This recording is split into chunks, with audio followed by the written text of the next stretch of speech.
আসসালামু আলাইকুম রহমতুল্লাহ। সাদাবাজ একটু আগে এসএ টিভির একটা নিউজ দেখলাম। সেই নিউজে দেখলাম চট্টগ্রামের শীর্ষ সমন্বয়ক রেজাউর রহমান নারী উদ্যোক্তা পূর্ণিমার ছোট ভাইয়ের সাথে কথা বলছে কি নিয়ে 10 লক্ষ টাকা চাঁদা চাচ্ছে।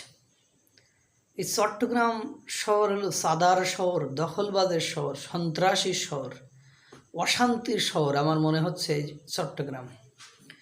এর আগে রাফির বিরুদ্ধে বিভিন্ন সময় বিভিন্ন বৈষম্য বিরোধী ছেলেমেয়েরা, শিক্ষার্থীরা চাঁদার অভিযোগ তুলেছে এবং সেটার একটা অনুষ্ঠানে আমরা দেখেছি তার নাকের কাছে ঘুষি নিয়ে যেতে, একেবারে মনে করেন ওর ঘুষি মেরে নাক ফাটিয়ে দেবে এরকম একটা অবস্থা।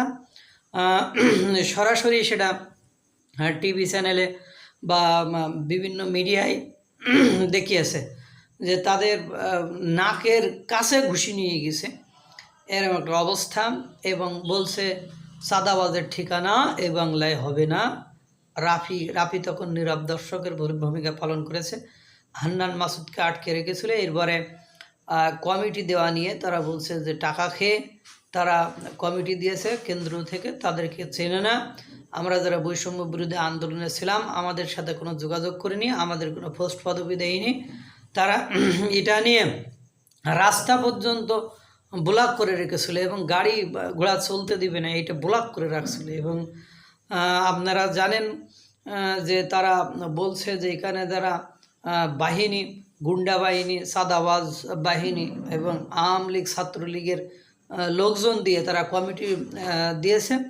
এখানে বৈষম্য বিরোধী যারা ছিল, আন্দোলনে যারা ছিল তাদেরকে বঞ্চিত করেছে। এবং এসআই টিভির দেখলাম রেকর্ড ফাঁস হয়েছে, কল রেকর্ড ফাঁস হয়েছে। সেখানে জিয়াউর রহমান তার কাছে 10 লক্ষ টাকা মানে চাঁদা চাইছে। পরে সে বলছে ভাই আমি কষ্ট করে হলে 1 লক্ষ টাকা দিতে পারি। তখন রেজাউর রহমান সমন্বয়ক সে বলছে আমি বিষয়টি আমার উপরের যারা আছে ওদেরকে আমি বলবো, আমার একার তো কাজ নয়, বা আমি তা আপনার এলাকার ছেলে, আমি তো আপনার কাছ থেকে এটা নিতাম না, কিন্তু উপরে চাপ আছে।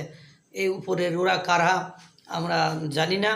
যাই হোক, চাঁদাবাজি চলছে, চলুক, আরও চলবে আশা করা যাচ্ছে। এগুলো মানে ব্লাইন্ড ম্যানের মতো সব মানুষ অন্ধ হয়ে গিয়েছে। সবাই এক পক্ষের অন্যায় দেখে, অন্যদের অন্যায় দেখে না।